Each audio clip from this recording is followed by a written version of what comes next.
PSC മാസ്റ്ററുടെ മറ്റൊരു വീഡിയോയിലേക്ക് എല്ലാവർക്കും സ്വാഗതം. നിങ്ങൾ ആദ്യമായാണ് ഈ ചാനൽ കാണുന്നതെങ്കിൽ സബ്സ്ക്രൈബ് ചെയ്യുക. അടുത്തുള്ള ബെല്ലൈക്കൺ കൂടി ക്ലിക്ക് ചെയ്താൽ ഓരോ വീഡിയോകളും അപ്ഡേറ്റ്സ് നിങ്ങൾക്ക് അറിഞ്ഞുകൊണ്ടേയിരിക്കും. നമുക്ക് ആദ്യമായി വീഡിയോയിലേക്ക് കിടക്കാം. നമ്മൾ ഏറ്റവും കൂടുതൽ ശ്രദ്ധിക്കേണ്ട ഒരു ഭാഗമാണ് സയൻസ് ആൻഡ് ടെക്നോളജി രംഗം. ഡിഗ്രി പ്രിലിംസ് ആയിക്കൊള്ളട്ടെ, UPSC എക്സാമിനേഷൻ ആയിക്കോട്ടെ, സ്റ്റാഫ് സെലക്ഷൻ കമ്മീഷൻ ആയിക്കോട്ടെ, എല്ലാത്തിലും കൂടുതലായി ചോദിച്ചു വരുന്ന ഒന്നാണ് ISROയുമായി ബന്ധപ്പെട്ട് വരുന്ന ക്വസ്റ്റ്യൻസ്. അതുകൊണ്ട് തന്നെ ISROയുടെ അച്ചീവ്മെൻറ്റ്സുമായിട്ട് ബന്ധപ്പെട്ട് ഏറ്റവും റീസെൻ്റായിട്ട് 2024 ഹോൾ ഇയറിൽ നടന്നിട്ടുള്ള പ്രധാനപ്പെട്ട അച്ചീവ്മെൻറ്റ്സ് നിങ്ങളുടെ മുന്നിലേക്ക് എത്തുകയാണ് ഈ വീഡിയോയിലൂടെ.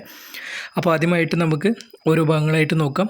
ആദ്യമായിട്ടുള്ള ഒരു മിഷൻ എന്ന് പറയുന്നത് 2024 ജനുവരി 1 തന്നെ വിക്ഷേപിച്ചിട്ടുള്ള ശ്രീഹരിക്കോട്ടയിൽ നിന്നുള്ള സതീഷ് ധവാൻ സ്പേസ് സെൻ്ററിൽ നിന്ന് PSLV C58 എക്സ്റേ പോളറോമീറ്റർ സാറ്റലൈറ്റ് ആണ് ഫസ്റ്റത്തെ എക്സ്പോസാറ്റ് ലോഞ്ച് എന്ന് പറയുന്ന മിഷനായിരുന്നു അതുണ്ടായിരുന്നത്. അപ്പോൾ ഇതിൽ ഏറ്റവും പ്രധാനപ്പെട്ട ഒരു കാര്യമെന്ന് വെച്ച് കഴിഞ്ഞാൽ നമ്മുടെ സ്പേസ് ബേസ്ഡ് പോളറൈസേഷൻ മെഷർമെൻറ്റും എക്സ്റേ മിഷൻ സെലസ്റ്റിയൽ സോഴ്സസ് എന്നുള്ളതിനെക്കുറിച്ചുമായിരുന്നു പഠനം. ഏറ്റവും പ്രധാനപ്പെട്ട കാര്യമെന്ന് വെച്ച് കഴിഞ്ഞാൽ ഇന്ത്യ എന്ന് പറയുന്നത് ഇതിൽ പ്രധാനമായിട്ടും രണ്ടാമത്തെ രാജ്യമാണ് ഇത്തരത്തിലുള്ള ആസ്ട്രോണമിക്കൽ ഫോഴ്സസിനെ കുറിച്ചും ബ്ലാക്ക് ഹോൾസിനെ കുറിച്ചും ന്യൂട്രോൺസിനെ കുറിച്ചൊക്കെ പഠിക്കുന്ന. അപ്പോൾ ആ ഒരു രീതിയിൽ ഏറ്റവും പ്രധാനപ്പെട്ട ഒരു അച്ചീവ്മെൻറ്റ് തന്നെയാണ് ഈ പറയുന്ന എക്സ്പോസാറ്റ് മിഷൻ എന്ന് പറയുന്നത്. വളരെയധികം രാജ്യം മൊത്തം ഉറ്റുനോക്കിയ സയൻസ് ആൻഡ് ടെക്നോളജി രംഗത്തെ ഏറ്റവും പ്രധാനപ്പെട്ട വളർച്ചയുടെ ഭാഗം കൂടിയാണ് ഇത്തരത്തിലുള്ള മിഷൻ എന്ന് പറയുന്നത്. അതിനുശേഷം നമ്മളെല്ലാവരും കേട്ട ഒന്നാണ് ആദ്യത്തെ L1 എന്ന് പറയുന്നത്.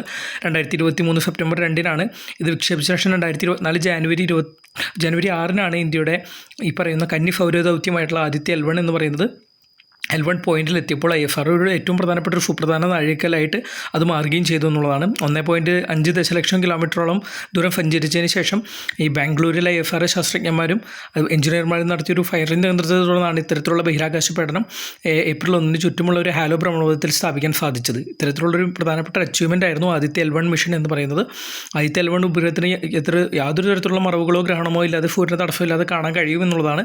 കൂടാതെ തന്നെ ശാസ്ത്രജ്ഞന്മാർക്ക് ഇത്തരത്തിലുള്ള പഠനത്തിന് വളരെയധികം പ്രാധാന്യം നൽകുന്ന രീതിയിൽ കൊറോണ അല്ലെങ്കിൽ സൂര്യൻ്റെ പുറമെയുള്ള പാളിയായിട്ടുള്ള കൊറോണ എന്നിവയുടെ നിരീക്ഷണവുമായി ബന്ധപ്പെട്ട് ഒരുപാട് കാര്യങ്ങൾ മനസ്സിലാക്കാൻ സാധിച്ചു എന്നുള്ളതാണ് ആദ്യത്തെ L1 വിക്ഷേപണം വഴി ഏറ്റവും പ്രധാനപ്പെട്ടൊരു അച്ചീവ്മെൻ്റ് ആയിട്ട് നേടിയെടുത്തിട്ടുള്ളത്.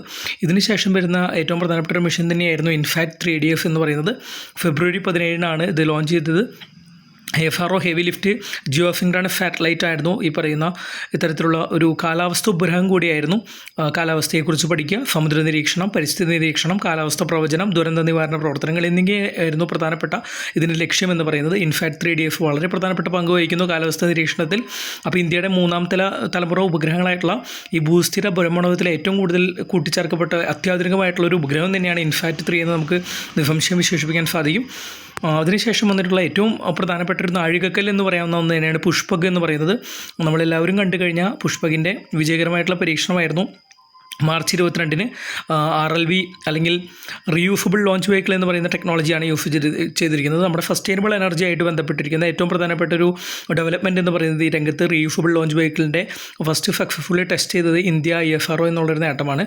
ഇത്തരത്തിൽ 2023 മിഷൻ അക്കംപ്ലിഷ് ചെയ്തത് LEX-1 നേടിയിരുന്നെങ്കിലും LEX-2 എന്ന് പറയുന്നത് ഇത്തരത്തിൽ ഓട്ടോണമസ് ലാൻഡിംഗ് കാപ്പബിലിറ്റിയുള്ള ഒരു റീയൂസബിൾ ലോഞ്ച് വെഹിക്കിൾ ഇവിടെ സക്സസ്ഫുള്ളി ടെസ്റ്റ് ചെയ്തിരിക്കുന്നു എന്നുള്ളതാണ് 2024 ISROയുടെ പ്രധാനപ്പെട്ട മറ്റൊരു അച്ചീവ്മെൻ്റ് എന്ന് പറയുന്നത്.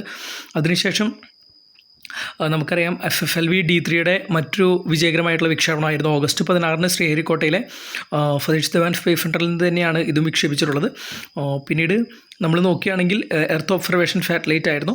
ഇത് ഏറ്റവും പ്രധാനപ്പെട്ട ലക്ഷ്യങ്ങൾ എന്ന് പറയുന്നത് ഇതിൽ മൾട്ടിപ്പിൾ സാറ്റലൈറ്റ് ലോഞ്ചസ് ആണ് ഈ പറയുന്ന ലോ കോസ്റ്റിലാണ് ഡെവലപ്പ് ചെയ്തിട്ടുള്ളത്. ഇത്തരത്തിലുള്ള ഒരുപാട് കാര്യങ്ങൾ അടങ്ങിയ ഒരു വ്യത്യസ്തമായിട്ടുള്ളൊരു ഉപഗ്രഹം വിക്ഷേപണമായിരുന്നു ഈ പറയുന്ന FFLV D3 എന്ന് പറയുന്നത്. വളരെ വിജയകരമായി തന്നെ വിക്ഷേപിക്കാൻ സാധിച്ചു എന്നുള്ളതാണ് ഏറ്റവും വലിയ പ്രത്യേകത. ഇതുകൂടാതെ തന്നെ നമ്മൾക്കറിയാം ഒരുപാട് നമ്മൾ വിക്ഷേപിക്കാനും ഇനി നമ്മളുടെ മുന്നിലേക്ക് വരാനിരിക്കുന്ന ഒരുപാട് ദൗത്യങ്ങൾ എന്ന് പറയുന്നത് എല്ലാവരും ഉറ്റുനോക്കിക്കൊണ്ടിരിക്കുന്ന ദൗത്യങ്ങൾ തന്നെയാണ്. അപ്പോൾ HAB-1 പ്രൊജക്റ്റ് പോലുള്ള ഒരുപാട് ഇനി എങ്ങനെയാണ് ഇന്ത്യ ISROയുടെ സയൻസ് ആൻഡ് ടെക്നോളജി ഗ്രോത്തിലൂടെ എങ്ങനെയാണ് നവംബർ 1 ISRO ഏറ്റവും പ്രധാനപ്പെട്ട രാജ്യത്തിൻ്റെ ആഭ്യന്തര അനലോഗ് ബഹിരാകാശ ദൗത്യം ആരംഭിച്ചു കഴിഞ്ഞതായിട്ട് നമ്മളെല്ലാവരും അറിഞ്ഞിട്ടുണ്ട്. നമുക്കറിയാം ബഹിരാകാശത്തിന് സമാനമായിട്ടുള്ളൊരു അന്തരീക്ഷം സൃഷ്ടിച്ചുകൊണ്ട് ഭൂമിയിൽ അതിനനുസരിച്ച് ബഹിരാകാശത്തുള്ള എല്ലാ തരത്തിലുള്ള അറ്റ്മോസ്ഫിയറിനോടും അല്ലെങ്കിൽ അവിടുത്തെയുള്ള ആ ഒരു പ്രത്യേക ബഹിരാകാശ കാലാവസ്ഥയൊക്കെ പരിചയപ്പെടുത്തിക്കൊണ്ട് ഇവിടെ അതിനോട് സമാനമായൊരു സൃഷ്ടിക്കുക, അതോടൊപ്പം തന്നെ അവിടെ പ്രാക്ടീസ് ചെയ്യിപ്പിക്കുക, എന്നിങ്ങനെ വ്യത്യസ്തങ്ങളായിട്ടുള്ള ദൗത്യങ്ങളാണ് മുന്നോട്ട് വെച്ചിരിക്കുന്നത്. അപ്പോൾ ഇത്തരത്തിലുള്ള വളരെ പ്രധാനപ്പെട്ട എല്ലാ കാര്യങ്ങളും അടങ്ങിയിട്ടുള്ള ഒരു പ്രധാനപ്പെട്ട ദൗത്യം കൂടിയാണ് ഹാബ് 1 എന്ന് പറയുന്ന ആദ്യത്തെ അനലോഗ് ബഹിരാകാശ ദൗത്യം.